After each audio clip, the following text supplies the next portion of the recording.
Good afternoon, good morning, good evening, and thank you for joining this session. Just so you can all check that you are indeed in the right session, this session is about tips for a hybrid workplace strategy using Microsoft Teams. So thank you for your time and welcome again. So look, I think probably everyone recognises that the hybrid workplace is upon us. Organisations now have to accelerate their hybrid workplace initiatives because increasingly, as we look to come out of the pandemic, team members will be splitting their time between both remote office locations and also, the normal office locations. That's an inevitability as people start to come back post-pandemic, hopefully hopefully in the not too distant future. And that hybrid working environment is going to be with us for the foreseeable future. So of course, the time is now. It's not too early to start to plan for that hybrid working initiative and enable our employees, our staff to work from anywhere, where team members can join Microsoft Teams meetings at their desk, from a conference room at home, on the go, from the back of an Uber, from a hotel reception, from an airport lounge, whatever that might be. So this is what we're going to go through now, is how to plan now for this hybrid working scenario. Now at Verizon, we are very proud to be a certified gold Microsoft partner, and we do feel that we're very well positioned to help organisations of all sizes unlock the full calling and collaboration potential of Microsoft Teams. And we're going to drill into that subject in a little bit more detail, but Verizon, as you know, certified gold Microsoft partner, and we do feel that we're in a good place to help you on this journey.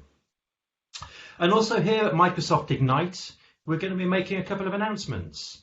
We're going to be announcing a new Verizon calling for Microsoft Teams. And also enhancements to the BlueJeans gateway for Microsoft Teams, which integrates Teams video meetings with existing conference room systems. So please look out for those announcements. We'll talk a little bit more in detail about the headlines, if you like, of those in the coming minutes. Now, most importantly, and I think most importantly, we are fortunate to be able to discuss Teams best practices with one of our key customers. So in that case, I'd like to introduce my two guests for this panel. So first off, Antonio. Antonio, great to see you again. Thank you for taking the time to join me on this panel. If you could just say hi, tell everyone where you're from and what your role is, I would appreciate it, Antonio. Hi, Paul. Yes, nice to see you again. So, hi, everybody. My name is Antonio Guizabal, currently playing the role of Head of IT Core Service Delivery for Pernod Ricard, based in Spain, not in the sunny part of Spain, just in the north of Spain that is not so sunny, but it's not so bad.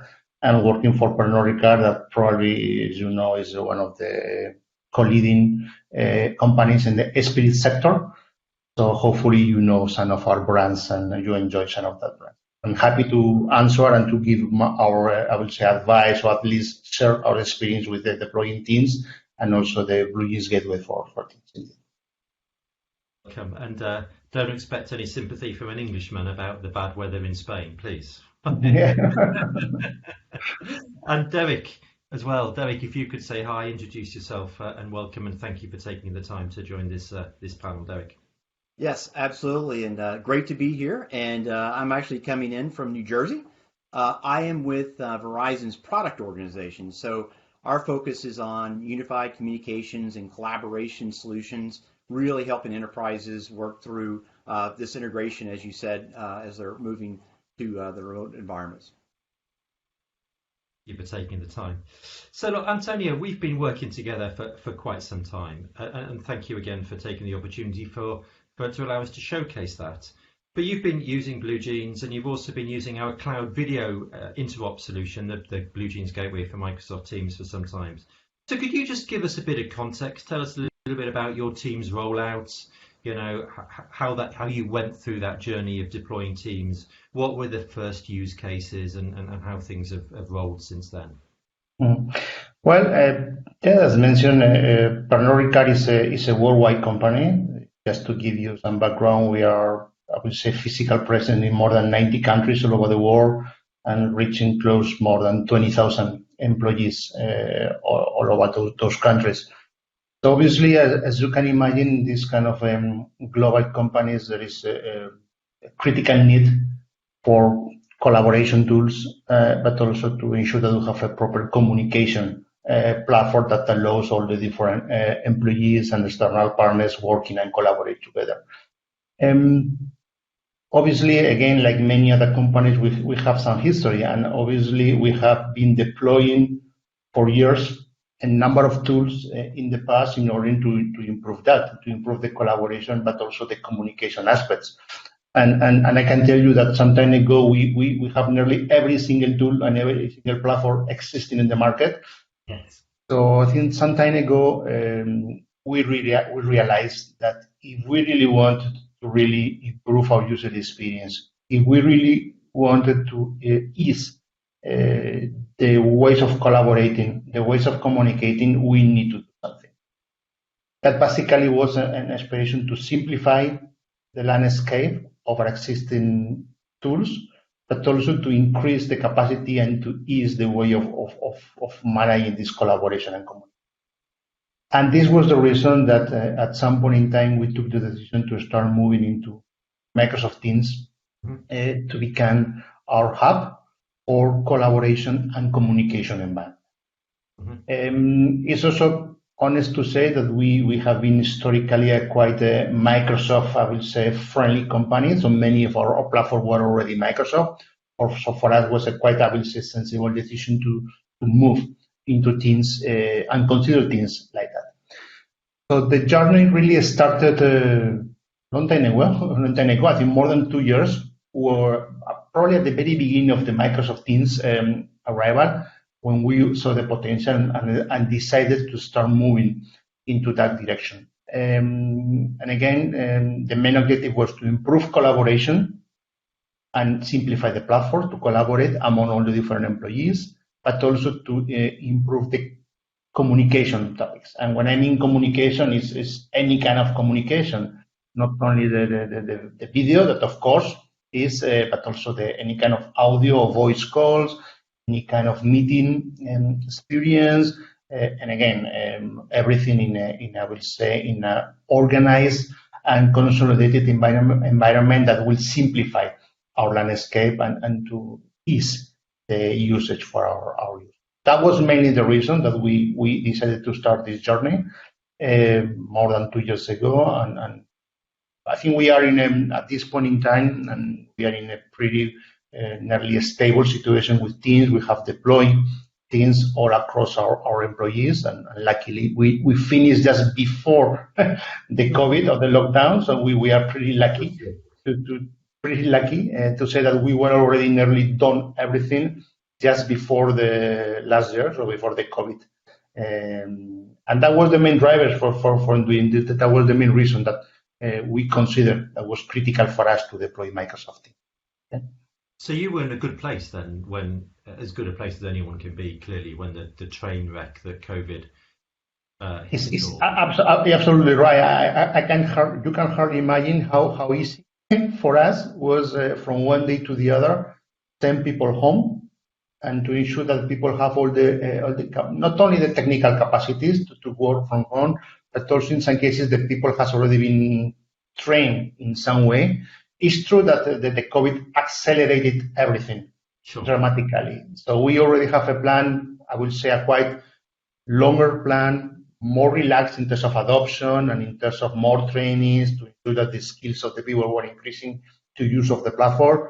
And it's true that we were forced in some way to accelerate that. So in some way, it was a great opportunity for us to accelerate and to reach our target much quicker. But it's true that we were pretty lucky because we were ready, technically speaking, and was just purely a topic of increased adoption or increased trainings, and that was all. We were ready, and people was working from home the day after with no major issues and no major problems, and without affecting our business processes. That was definitely a great topic for us. So that was good. Antonio, you weren't lucky. You make your own luck. So you were ahead of the game there, deploying leading edge technology, and that put you in a good place. So congrats on that.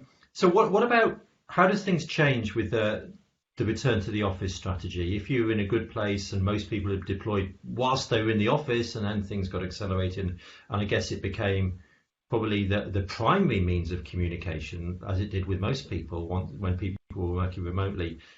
What about people coming back when, I'm not sure what your plan is, a lot of customers I talk to, they're thinking, well, post-pandemic we'll be maybe working from home 3 days a week, back in the office only 2, or whatever it might be. Everyone's got this phase. No, we're not all coming back to the office on day one. How does this change? How do you need to change to get ready for that? It's a very good question, Paul. And to be honest, we don't know yet. We are back. I mean, we are back to the office, always obviously following the legal and health requirements in each of the different countries. And it's true that in certain countries people has been allowed to start going back to the office. But it's also true that globally speaking, in Pernod Ricard, we still have this flexibility, and we have most of the people still working from home, if not totally, at least partially. So we don't really know what really will happen once we have, I would say, an open door to be back in the past.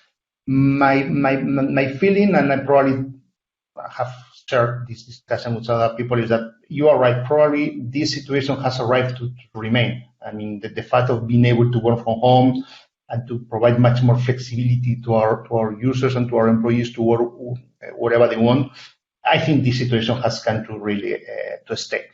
Also because it has been demonstrated through the year that we can keep working like this. So before pandemic or before the COVID, there was still some kind of uncertainty or some kind of criticism for certain people, especially HR. Please don't blame me. That now people should go to the office, people working from home shouldn't be a good idea, or not globally speaking. There was some kind of uncertainty and not clarity. And I can tell you that now, after nearly 1 year, I think everybody has demonstrated that working from home is not only feasible, that in some cases increase the productivity, and obviously not to say that how can facilitate at some point the balance between work and personal life. So again, I think the situation has arrived to stay. The good thing is, as I mentioned to you before, guys, that we were lucky enough to be ready to let everybody to work from day one. In certain cases, I always like to say that in Pernod Ricard, we think that we don't have 400 sites or 400 or 500. I never remember that we have 20,000 sites. Every single user is a site, meaning that, guys, you can work as you want. You should be able to do exactly the things wherever you are. So it's up to you to choose which is the most suitable place to work. And from the IT point of view, one of the aspirations was that, to be sure that I don't mind, you are in the office, great, you are at home, great, in the airport, whatever you want. But it's true that obviously the offices should need to accommodate. And obviously... one of the things that I think, sorry to cut you. One of the things we speak to a lot of customers now, Antonio, which I think once again you are ahead of the curve on this. A lot of people are now in a position whereby they've rolled out Microsoft Teams during the pandemic, and now with people coming back into the office, they might not have enabled all of their meeting room spaces, their conference room spaces to work with Microsoft Teams. And all of a sudden people are thinking, oh, wow, my word, we've got to do that pretty quickly. Now, fortunately, we worked together with you on that, and you deployed the BlueJeans gateway for Microsoft Teams. So thank you for doing that. I mean, could you just talk to us briefly about that journey and how long that took? No, that's pretty obvious, I guess. And I mentioned that we have 400 or 500 sites, and obviously you can imagine that the number of meeting rooms in all those sites is huge. And meeting rooms has always been some kind of challenge because indeed the people's demand or the users' demand from the meeting rooms has been always more and more. They wanted to not only to do video conferencing, but the sharing capacities. Has always been a significant workload for us.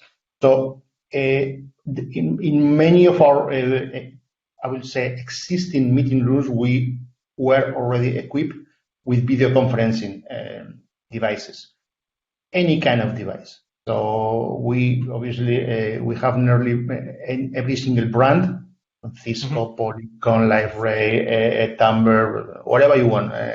And obviously, as you can imagine, providing a consistent way for all the meeting rooms to join a team meetings was not an easy one. And obviously, one of the options could have been, okay, please, let's replace every single device. And as you can imagine, from the financial point of view, it's not very easy to explain that. So definitely in that approach, okay, guys, we have a huge number of meeting rooms. Some of them are pretty new. So what can we do to really keep using that in the proper way? And that's when we analyze the different options to do this integration between the video conferencing with Microsoft Teams when BlueJeans Gateway appeared in the landscape, and I think it was what we chose to decided to really activate this feature, the BlueJeans Gateway, basically to do that, to allow that every single meeting room, no matter which device was there, could connect or could join in a seamless way any of our existing Microsoft Teams meetings.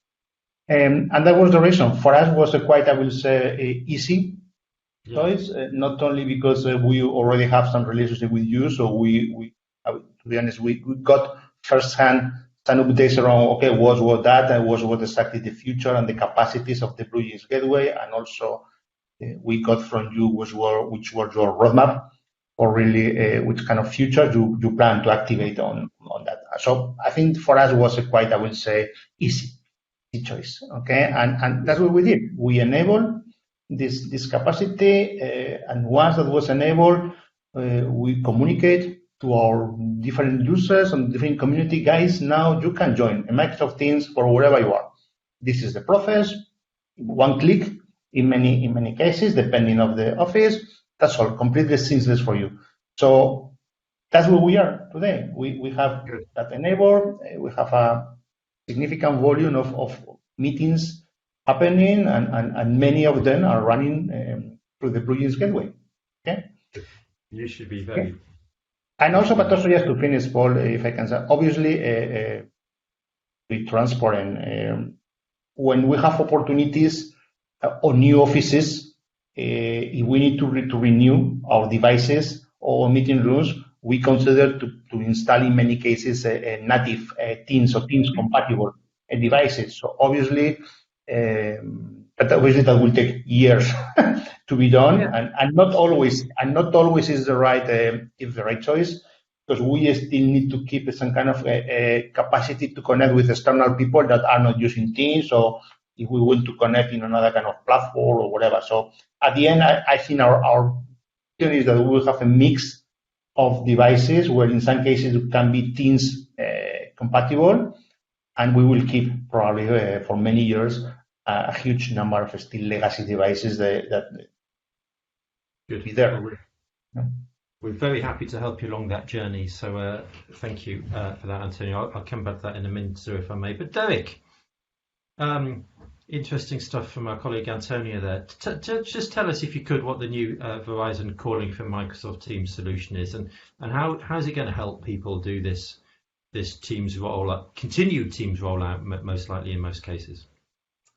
Absolutely. So, it's great to listen to Antonio's, experience, and really what we're trying to do with Verizon calling with Microsoft Teams is to continue to build that out.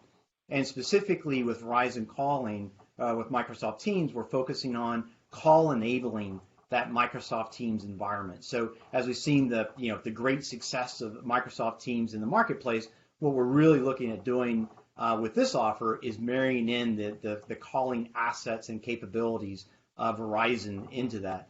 So you basically have not only the Verizon global VoIP network, the assets that we bring from a global network provider, but we also wrap around the professional services, being able to assist customers with dial plan administration, with setting up, configuring that calling environment, as well as the ongoing day two management and operations of that calling environment. And so, I think as you looked over the past year, Verizon has really kind of demonstrated the value and reliability of our VoIP network.